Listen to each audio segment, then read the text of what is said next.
Il y a 3 aspects dans cette affaire. Il y a les aspects pénals avec un certain nombre d'individus à arrêter, à appréhender, mais pour cela, il faut des actions avec des avocats chevronnés. Il y a un certain nombre d'actions à faire également au niveau des dysfonctionnements de l'État qui ont eu lieu depuis le départ pour qu'on puisse simplement faire éclore la vérité. Il y a aussi l'aspect sur la partie RATP de cet accident. Il faut peut-être commencer par parler des vrais sujets, de rendre justice à mon frère qui a été tué.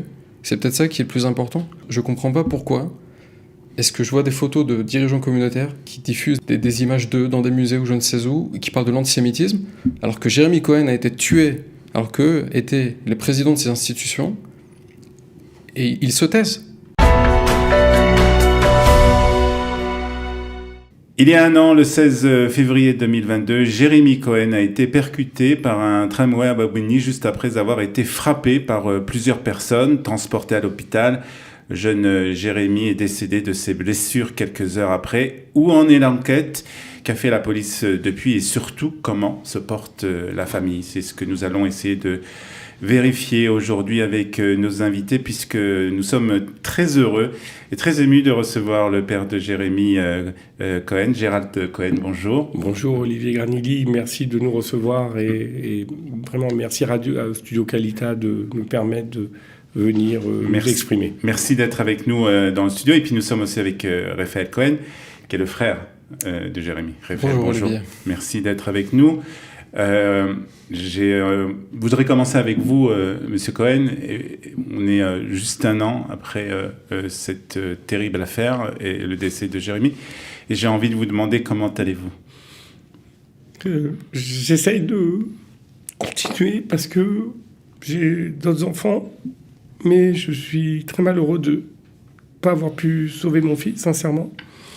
Et malgré tout ce qui s'est passé, aujourd'hui, on se sent un peu isolé dans notre combat pour la justice, au moins, puisque Jérémy, maintenant, est enterré au Mont des Oliviers en Israël. Mais au niveau de la justice, on est obligé de mener un nouveau combat d'un pot d'argile contre un pot de fer, quoi, voilà. Et c'est très très difficile pour notre famille parce qu'on ne s'attendait pas à cette nouvelle bataille après son décès. Voilà. Alors, vous êtes en Israël, hein, justement, parce que il y a la célébration des 11 mois cette semaine. Donc ça fait un an que Jérémy est enterré ici. Où en est l'enquête ? Est-ce que vous pouvez nous dire, peut-être Raphaël ? Oui. Mais écoutez, j'aimerais pouvoir venir vous faire des annonces, vous dire que toutes les personnes responsables du meurtre de mon frère ont été arrêtées, ont été inculpées, mais je ne peux pas le faire parce que cela n'a pas été fait. Il faut savoir que mon frère a été attaqué par une quinzaine de personnes. Oui, il faut rappeler les faits un peu pour les personnes qui ne se rappellent pas. C'était donc il y a un an, le 16 février 2022, votre frère visiblement se promenait du côté de Bobigny, sur une grande avenue, près du tramway.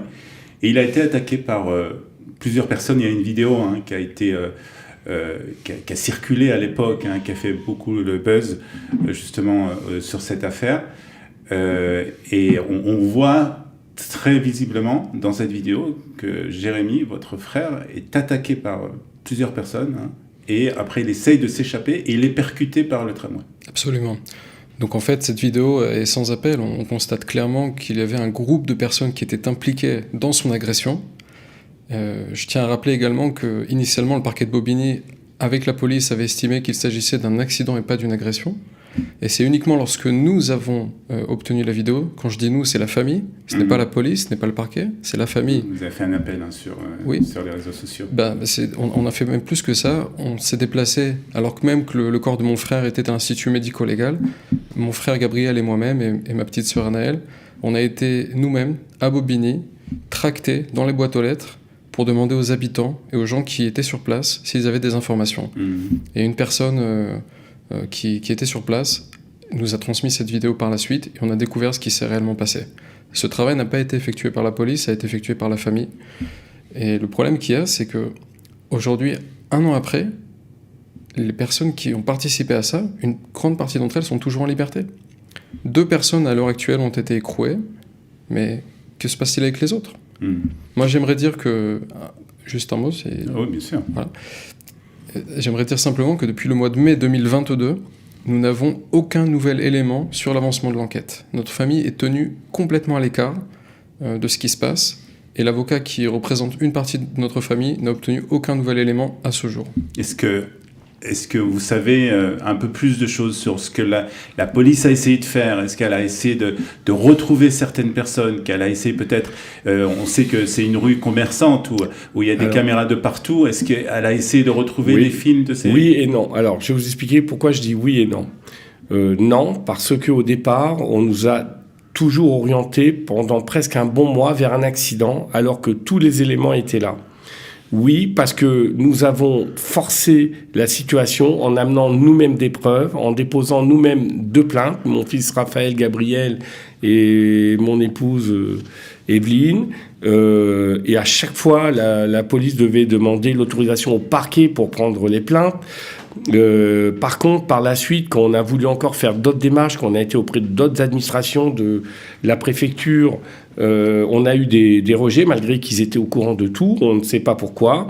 On a eu aussi par la suite des blocages et des réflexions extrêmement désobligeantes à l'égard du décès de Jérémy à un niveau très élevé politique de la direction de la France, qui a fait que ma femme a été obligée de faire une conférence pour répondre aux gens qui ont dit des choses désobligeantes à l'égard de notre fils.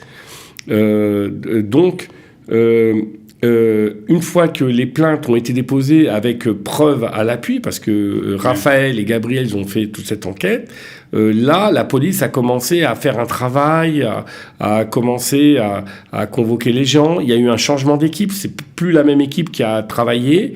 Mais on nous a repris. Alors, il y a un élément très important que j'aimerais souligner. Pendant un mois, j'ai gardé sous le bureau de mon fils un sac avec du sang qu'on m'avait rendu par le SAMU, où il y avait dedans toutes ses affaires déchirées, une kippa blanche, toutes ses affaires à lui. La police m'avait tout rendu.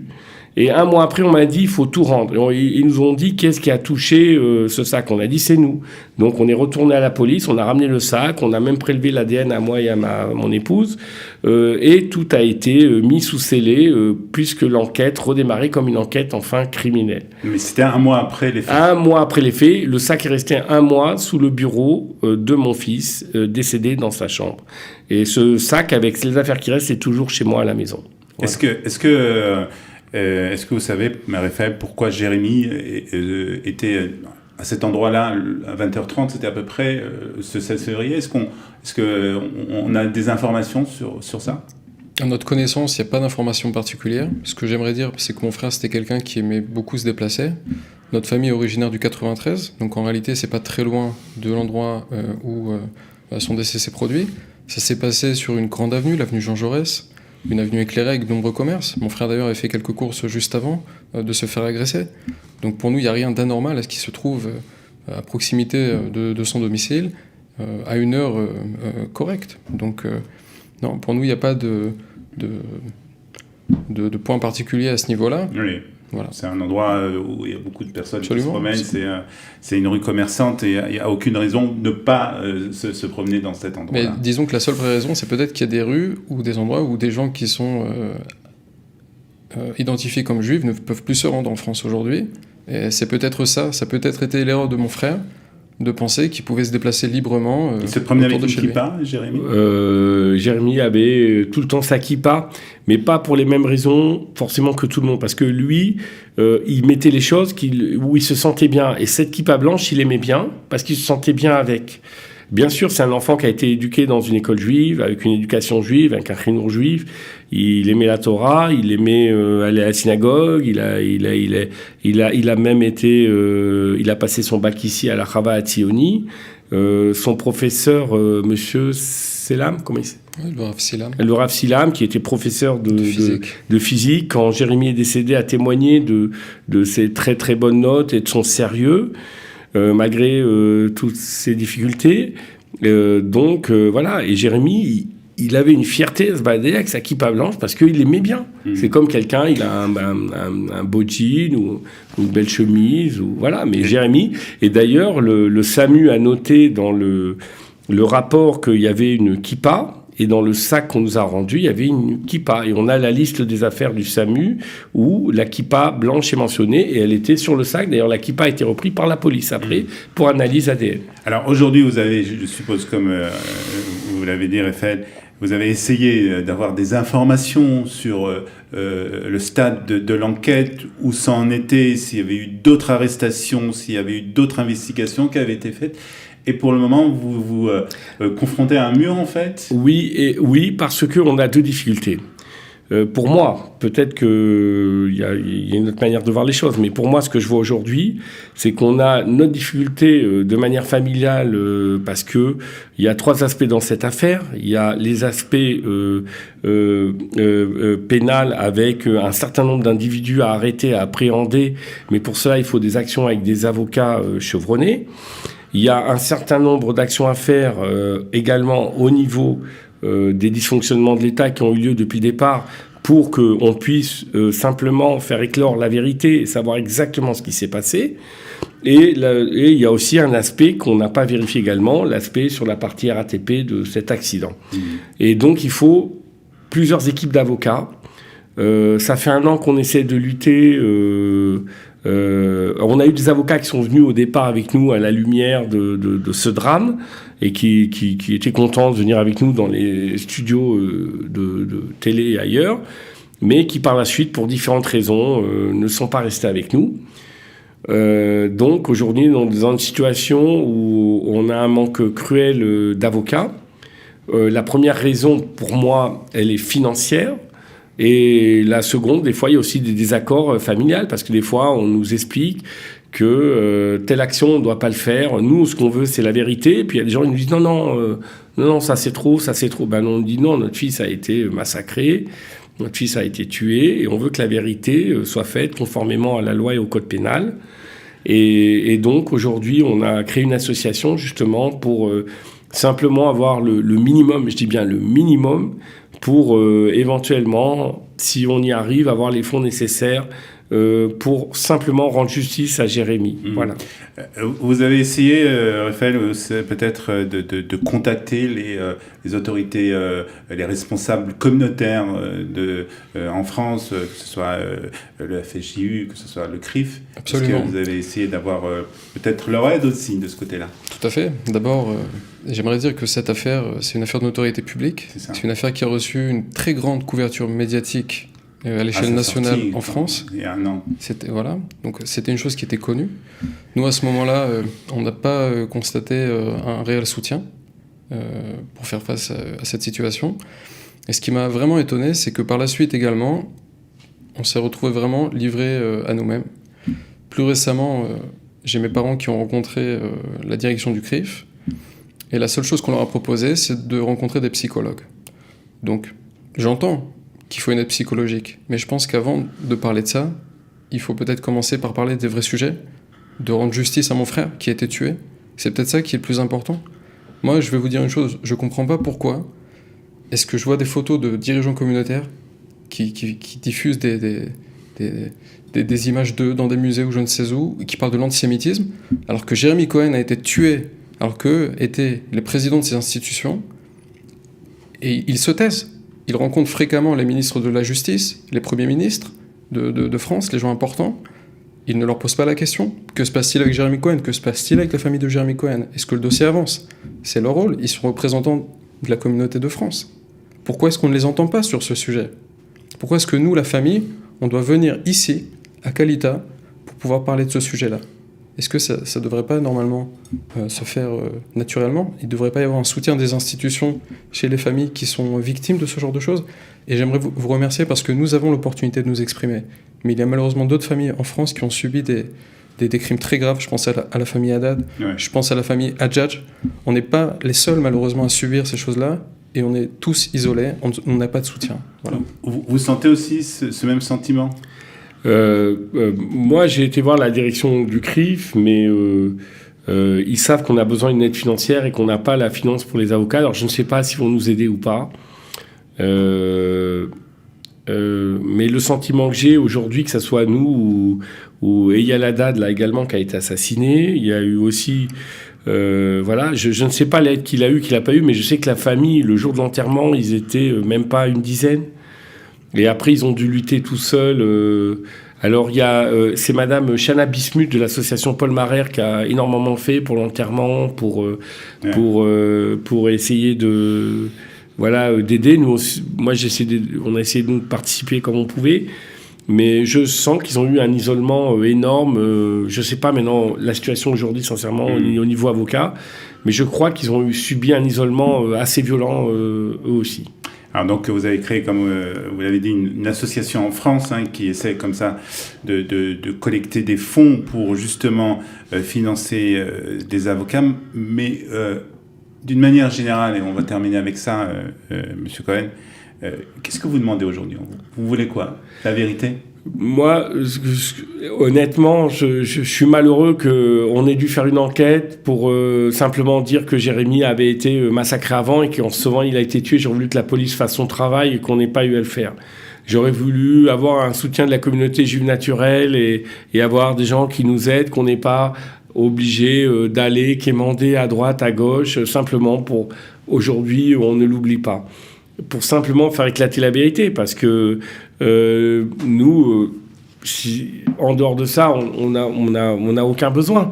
Mais là, aujourd'hui, sincèrement, on n'y arrive pas, quoi. On va essayer de se battre avec l'association. On a créé l'association Jérémy Cohen. On a fait également un site où on va essayer de mettre au fur et à mesure ce qui se passe.